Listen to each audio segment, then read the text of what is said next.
మొత్తం funky funky style అయిపోయింది మొత్తం. మంకీ ఫంకీ ఏదైనా కానీ ఐ నాట్ లైక్.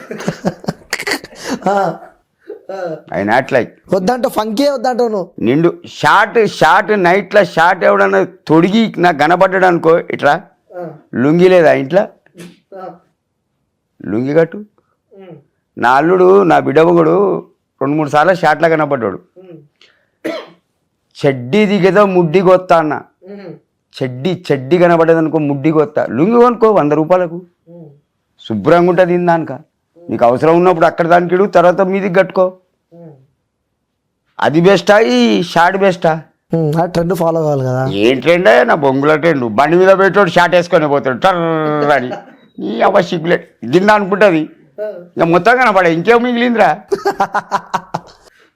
నాకు నచ్చలా. That's it. సో ఇప్పుడు ఇంకా పాటలు అంటే ఏం చెప్తారు? పాటలు కానీ సినిమా కానీ.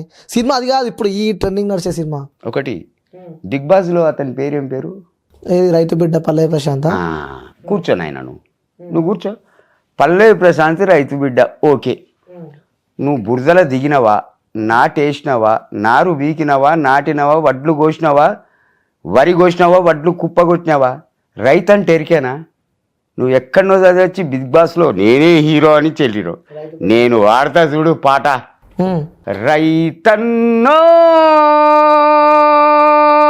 రైతన్నా రైతుల కష్టం తెలియదయ్యా పాలించే ప్రభువులకు టట తొడిగిన బట్టలే ఉరితాళ్ళు కరెంటు స్తంభాలే ఉరి కొయ్యలు. తొడిగిన బట్టలే ఉరితాళ్ళు కరెంటు స్తంభాలే ఉరి కొయ్యలు. రైతన్నా పట్టెడన్నం నీకు లేకున్నా పక్కవాడికి పెట్టే దొరవయ్యా. రైతన్నో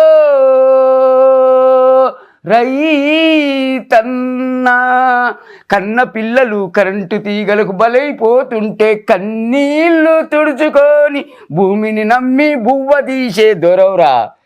రైతు ఎప్పుడైనా దేవుడే. నీ దగ్గర ఎంత డబ్బన్నా ఉండని, 2 ముద్దల అన్నం గిలాసడి నీళ్ళుంటే తిని శుభ్రంగా వండుకుంటావు. ఇన్ని కట్టలు ఉండొచ్చు, నువ్వు కరెన్సీ తినలేవు. అవునా? మరి రైతు బిడ్డకు అసలు బురదలో దిగిండి పల్లవి ప్రశాంత్. దిగింది వీడియోలు చూస్తున్నాము. పంకొని కొడతాను. ఆ ముంగట 4 బస్సులు పలిగినాయి, 2 కార్లు ఇరిగినాయి. తీసుకపోయి జైలు వేసిళ్ళు, లాకప్లో వేసిళ్ళు తీసుకపోయి. అన్నం పుణ్యం తెలియని ప్రశాంత్ జైలు వేసిరు అని చెప్పి కూడా ఏ వలు అన్నది. నిన్ను చూడడానికి వచ్చిన వాళ్ళకు నువ్వు రెస్పెక్ట్ ఇచ్చి పక్కకి జరపాలా. నువ్వు ఏసీలో పన్నావు, వీళ్ళు బస్సులు పలిగి పలగొట్టిళ్ళు. అనేది ఒకటే, రైతులు ఏంది మనకు భోజనం లేదు. ఏ ప్రభుత్వం ఉన్నా సరే రైతు చచ్చిందంటే హే రైతే కదా అంటారు. చచ్చింది దేవుడు, భగవంతుడు. ఆ రైతు లేకపోతే నువ్వు బిర్యానీ తినవు, పెరుగన్నవు తినవు, బగారా తినవు, వైట్ రైస్ తినవు. అది అందరికీ ఆలోచన రాదు. సో చూసినా బిగ్ బాస్ ను? ఎవరు బిగ్ బాస్ చూడా? నాకేమవసరం? నువ్వు నీకే తెలుసు పల్లవి ప్రశాంత్. ఏమైందా? ఎట్లా తెలుసని మీరు నన్ను అడగడమేది? మీరు చెప్పింది కదా పల్లవి ప్రశాంత్ అని, ఆ పేరు గుర్తుపెట్టుకున్నా అంతే. But that's it. పర్టికులర్గా పోయి నేను వాని షో చూడాలని ఇష్టం లేదు నాకు. మరి పిలిస్తే కూడా ఓ బిగ్ బాస్కి లైఫ్ సెట్ అవుతుంది. నాకు అవసరమేలే. తీసినోడు ఎవడు? నాగార్జున కదా. కొన్ని కోట్లు సంపాదించండి ఎరికేనా? నీకు ఇచ్చింది ఎంత? 35 లక్షలు, ఒక కారు, ఒక బిల్డింగ్. కానీ అతను సంపాదించింది కొన్ని కోట్లు. అటువంటి వాళ్ళతో నేను ఎప్పుడు. దానిపైన నీ ఒపీనియన్ ఏం చెప్పు? బిగ్ బాస్ బిగ్ బాస్ మీద ఒపీనియన్ ఒకటే, నువ్వు సంపాదించినవు, నీ అయ్య సంపాదించిండు, నీ 2 కొడుకులు సంపాదించాలి, ఇంకా నీకు సంపాదన కావాలా? ఎడబెట్టుకుంటావు. వృత్తి అది కావాలి. అది ఏం వృత్తి? ఎడబెట్టు. అమలు ఉన్నది జంతు ప్రేమికులు అంటది. దాని గురించి చెప్తే బాగుండదులే. నెక్స్ట్. సో మీరు కూడా పోతున్నా చెప్పి నా బిగ్ బాస్కి. ఇప్పుడు నెక్స్ట్ బిగ్ బాస్ సీజన్లో మీరే ఉంటారని చెప్పి. నా ఎత్తు బంగారం ఇచ్చిన నేను పోను. ఎంత ఇచ్చినా ఏమి చేసినా బిగ్ బాస్కే పోను. నీ అటువంటి వాళ్ళ దగ్గరికి వచ్చి నమస్తే బాబాయ్ అని మాట్లాడి సింగిల్ టీ తాగిపోతా. అటువంటి వాళ్ళు నాకు గిన్ని కట్టలి అని. ఆప్యాయత, ప్రేమ, అనురాగం ఎలా ఉందంటారు మీరు ప్రజల్లో?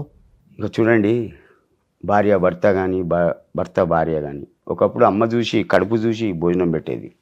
ఇప్పుడు భార్య జేబు చూసి భోజనం పెడుతుంది. భర్త బయటికి పోయిందంటే నా భర్త ఏమో తెస్తాడని ఆశపడుతుంది. అతని లక్కులు ఏదైనా చేయొచ్చు, చేయకపోవచ్చు. దీనివల్ల భార్యాభర్తల నడుమ గొడవలు అవుతున్నాయి. ఇక కొడుకులు అంటారు, కోడళ్ళు అంటారు, బిడ్డలు అంటారు. ఎవరి సంసారం వాళ్ళది ఉంటుంది. తల్లి బాధ్యత తీసుకున్న కొడుకు కోపం, తండ్రి బాధ్యత తీసుకున్నా కూడా కోడలు కోపం. అందువల్ల ఇవాళ రేపు ఆప్యాయత అనురాగాలు ఇవ్వండి, ఓన్లీ కరెన్సీ. సో అలాంటి వాళ్ళకి మీరు చెప్పాలంటే ఏం చెప్తారు తాత? ఎందుకంటే అనుభవించున్నారు మీరు. ఒకటే, నాది 62 ఏళ్ళ వయసు. నేను డబ్బు చాలా చూసిన. నా 15 సంవత్సరాల వయసులోనే మా నాన్న కొన్ని లక్షలు మంచం మీద బరిసి పండుకో అన్నాడు. ఇదంతా మీదే డబ్బురా కొడుకు. నేను ఇంటికి ఒక్క కొడుకునే. అంటే అది బ్యాడ్ లక్లా సర్వస్వం పోయింది. పోయిన తర్వాత కూడా నేను ధైర్యం చెడలా. ఇంటర్ చదివిన.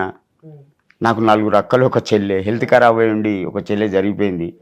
4 అక్కలు ఉన్నారు. నేను ఇంటికి ఒక్క కొడుకును. వాళ్ళకి ఏ ఆపద వచ్చినా నేను పోతా. మొన్న 7 రోజులు అందుకే పోయినా నా అక్కను చూడడానికి. మొత్తం షేక్ అయిపోయింది హైదరాబాద్. కుర్చీ తాత ఉన్నాడా చచ్చిండా అని. దేవుడు తీసుకుపోయినప్పుడు పోతా. మీది లవ్ మ్యారేజ్? అవును. ప్రపోజ్ నువ్వు చేసినావా లేకపోతే అక్కడి నుంచి వచ్చిందా? నేను చేసిన. ఏమని ప్రపోజ్ చేసినావు? ఒక్కసారి ఊహించుకో. ఆ రోజులకు పోయి ఊహించుకో అసలు ఎట్లా ప్రపోజ్ చేసినావు అప్పుడు. ఒకటి చూడు బాబాయ్, నేను మళ్ళీ చెప్తున్నా, మీరు ఒక 100 మంది ఆడపిల్లలను చూడొచ్చు. You are a young person, I'm old man. మీకు నచ్చిందంటే ఎక్కడనొక్కడ అయస్కాంతం లట్టుకున తలుపుతుంది. అవునా? నాకు అహల్య అని ఒక నర్సేర్క, అహల్య నా ఫ్రెండ్ వాళ్ళ సిస్టర్. ఇంకో నర్స్ పేరు, గవర్నమెంట్ నర్సులే వాళ్ళు. ఇంకో నర్స్ పేరు స్వరూపరాణి. వీళ్ళిద్దరు ఫ్రెండ్స్. ఆ నర్స్, ఈ నర్స్. అయితే నా ఫ్రెండ్ వాళ్ళ చెల్లె అహల్య కోసం నేను హాస్పిటల్కి వెళ్ళిన. అప్పుడు ఆమె పేషెంట్. అహల్య కోసం హాస్పిటల్ పోయారు. సిస్టర్ నర్స్ అవుతుంది. ఆమె కోసం నేను పోయారికి ఈమె పేషెంట్ మంచం మీద కూకున్నది. ఒకసారి ముఖం చూసిన, ఎక్కడో గెలికినట్టు అయింది. డగ్ డగ్ డగ్ డగ్ గెలికినట్టు అయింది. 4 రోజులు పోయినా, చూసినా వచ్చిన. ప్రతిరోజు 5వ నాడు పోతే జంపు లేదు అక్కడ, డిశ్చార్జ్. ఎంత పర్సన్ వచ్చి పడే నీకా? డైరెక్ట్ నర్స్ దగ్గర పోయి అడ్రస్ అడిగిన, పలాని పేషెంట్ అడ్రస్ ఇవ్వండి అంటే ఉంటుంది కదా. అవునవును. రాసి ఇచ్చింది. అక్కడ పోయి అడ్డేసిన. వేసినావు.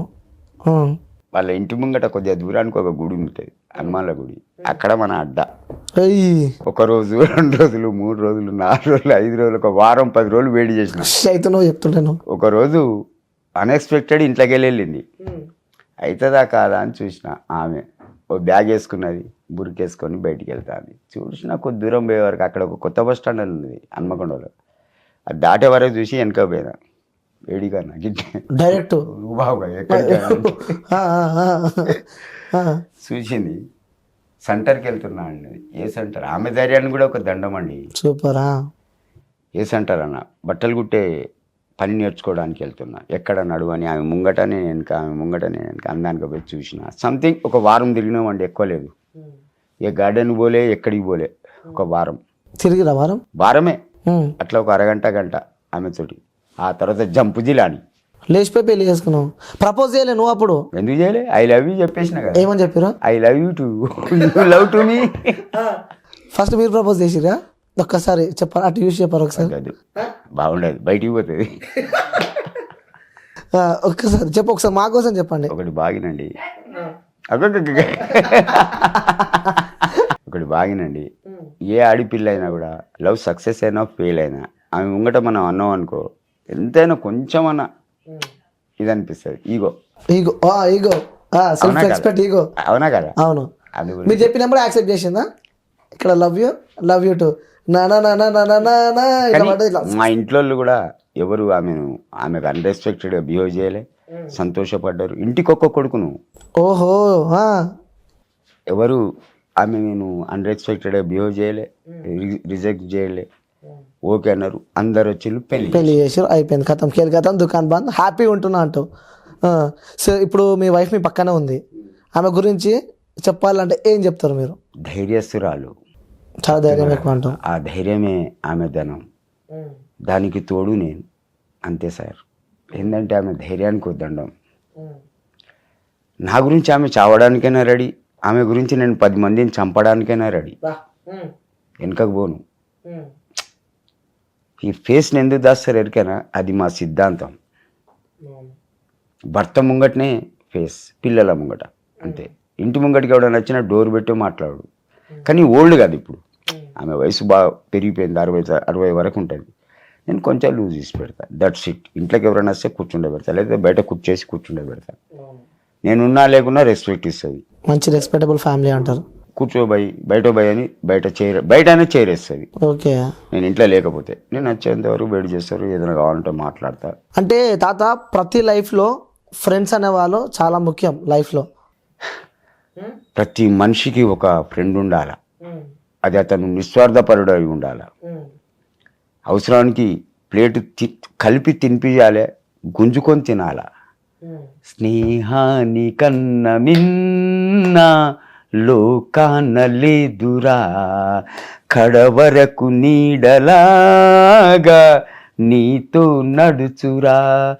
ఆ స్నేహమే నాకున్నది, ఆ సన్నిధే నా పెన్నిది. స్నేహాన్ని కన్న మిన్న లోకాన లేదురా. తల్లి చెల్లె ఆలి పిల్లలెంతమంది ఉన్నగాని, తల్లి చెల్లె ఆలి పిల్లలెంతమంది ఉన్నగాని, మనసున్న నేస్తం ఉండాలిరా. స్నేహాన్ని కన్న మిన్న లోకాన లేదురా. ధనబలం ధైర్యబలం కొండంత అండబలమున్న, కోరుకున్న నేస్తముండాలిరా. మనసులో మాట చెప్పడానికి. స్నేహాన్ని కన్న మిన్న లోకాన లేదురా, కడవరకు నీడలాగా నీతో నడుచురా. ఓవర్. సూపర్. అలాంటి స్నేహం మీ లైఫ్లో ఎవరు ఉండే? ఒక్కడే ఫ్రెండ్, యాహూబ్ అని శివనగర్లా. ఓకే. మా శివనగర్ను నేను ప్రపంచ పటంలో పెట్టినండి. ఒక్కడే ఉండే. అతను జైలుకు పోతే రిలీజ్ చేయించడానికి చాలా కష్టపడ్డా. అప్పుడు నా పెళ్లి కాల. ఆ తర్వాత అతన్ని పొడిచినా కూడా బయట వాళ్ళు, మంచి క్రిమినల్ వాడు, పొడిచినా కూడా తోడుండి 1 నెల ఉండి ట్రీట్మెంట్ చేయించిన. ఆ తర్వాత ఇప్పుడు వాడు నాకు నచ్చల. ఎందుకంటే ఒక పాప నాలాగా, వానికి 3 కొడుకులు, వాడు బ్రాహ్మణ అమ్మాయిని పెళ్లి చేసుకున్నాడు, లవ్ మ్యారేజ్ చేసి. ఇప్పుడు వాడు నాకు నచ్చల. దేనికంటే ఇప్పుడు అతను ప్లాట్ల బిజినెస్, కొనుడు అమ్ముడు. ఓకే, అవును, ప్లాట్ల బిజినెస్. 1,05,000 కమిషన్. నాకు నచ్చల. అదొక బిజినెసే కదా. నెవర్. నువ్వు ఆపత్తికో సంపత్తికో బిడ్డకు పెళ్లికో కొడుకు జాబ్ కోసము నువ్వు ఒక ప్లాట్ అమ్ముతాను 10 లక్షలు మినిమం. 10 లక్షలు అంటే అట్నుంచెలి 50,000, ఇట్నుంచెలి 50,000 అంటే నువ్వు సంపాదించేది 1,00,000. అట్లా నేను నెలకు ఒక కేసు వచ్చినా చాలు. అవునా కాదు? 1,00,000 ఎవరు సంపాదిస్తాను? మళ్ళీ నీకు తాగుడు తిండి, నీ బండికి పెట్రోల్ ఖర్చు, రాను బోను అన్నీ ఇస్తారు వాళ్ళు. అందుకే నాకు నచ్చల. ఒకని కలకల మనకద్దు. అంటే అది కూడా జాబే కదా తాత. నెవర్. వాడు 50,000 వాడు ఇస్తాడంటే నవ్వుకుంటూ ఇవ్వడు వాడు, అమ్మినోడు. వాని మనసు ఎక్కడనో. అంటే ఇది కూడా కష్టపడితేనే వస్తుంది కదా. ఏమున్నా 4 మాటలు మాట్లాడాలన్నా కూడా చాలా. నెవర్ సార్, నాకు నచ్చాలా, దట్స్ ఇట్. మీకు ఏ జాబ్ అంటే ఇష్టం చెప్పండి. మీకు కష్టపడు, ఏదైనా సరే బిజినెస్ చేయి, జాబ్ చేయి, కూలి పని చేయి. ఆఖరికి నీ శాత కాకపోతే బిచ్చమడుకో. పనికి శాత కాకపోతే 10 మందిలో 2 సాయం చేస్తారు. దాబాబాయ్ తింటావా, తాగుతావా, చాయ్ తాగుతావా, ఏమైనా తింటావా అని 10 మందిలో 2 అంటారు ఆ మాట. నాకు నచ్చదు బాబాయ్. జేబులు కొట్టేటోడు నయం వానికంటే. వానికన్నా జేబులు కొట్టడం నయం. ఎందుకంటావు? వానికంత న్యాకుంటది. అంటే ఒక ప్లాట్ అమ్మాలంటే కూడా ఎంత కష్టం ఉంటుంది. అరే చెప్పేది బాబాయ్, ప్లాట్ అమ్మడానికి రాగానే ఇప్పుడు అమ్మేటోళ్ళు నేనున్నా, పోగానే థమ్స్అప్ కూల్ డ్రింకో పెడతావు, అది తాగుతా, అడ్రస్ తెలుసుకుంటాడు, ఎక్కడా పలానా ఏరియా, ప్లాట్ ఎక్కడా పలానా ఏరియా, ఎట్లున్నది, ఆ east west all the best. సరే ఈ 100 రూపాయలు తీసుకో, ఇంటికి ఆటోలో పో, నువ్వు నెక్స్ట్ ఎప్పుడు వస్తావు? ఓ 3 రోజులకు రా, ఒరిజినల్ పేపర్లు, నీ పుట్టినోళ్ళు, నీ భార్యను తీసుకొని రా అంటాడు. వాడు ఆ పిచ్చోడు అట్నే 100 తీసుకొని సంతోషపడతాడు. 100 వచ్చినాయి రాని 100 ఇచ్చాడు బాబా ఏం చెప్పని, ఆటో ఎక్కి ఇంటికి పోతాడు. ఇంటికి పోయి భార్యకి చెప్తాడు, అది ఏమి చేయకముందే 100 ఇచ్చిండమ్మ అంటే ఆమె కూడా ఉబ్బుద్ది. చలో ఒరిజినల్ తీసుకుంటాడు, కొడుకో బిడ్డ ఉంటావు, వాని దగ్గరికి పోతాడు. వాడు అప్పటికే ఇంకొకరిని ఫోన్ చేసి ఉంటాడు, ఏమని, వీడు బయటికి రాగానే 100 తీసుకొని, హలో ఎడున్నావురా, పలాని కాడున్నా, మంచి ల్యాండ్ ఉన్నది బిడ్డ, ఈస్ట్ వెస్ట్ అదిరింది. మెయిన్ రోడ్ అక్కడి నుంచి ఒక 10 ఫీట్ల దూరం. పక్కన మెట్రో. మెట్రో అన్ని స్టేషన్లు, కూరగాయల మార్కెట్ దగ్గర, 4 థియేటర్ల దగ్గర అని ఉబ్బిస్తాడు. నువ్వు రా ముందు అలా అంటాడు, ఆడస్తాడు. వచ్చిన తర్వాత నువ్వు ఎంత పెట్టగలవు అడుగుతాడు వాడిని. అంటే సుమారు ఒక 10 లక్షలు అనుకోండి, ఇవ్వడరా.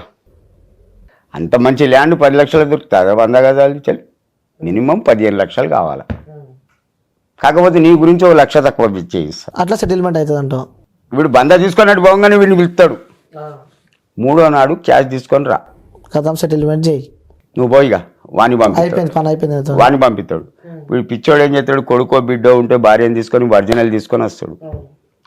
వచ్చి కూర్చుండే పెడతాడు, ఆ కాగితాలు తీసుకుంటాడు. కొనేటోని తీసుకొచ్చి ఇంకో రూమ్లో కూడా పెడతాడు. వాని ఎదురుగా దేడు.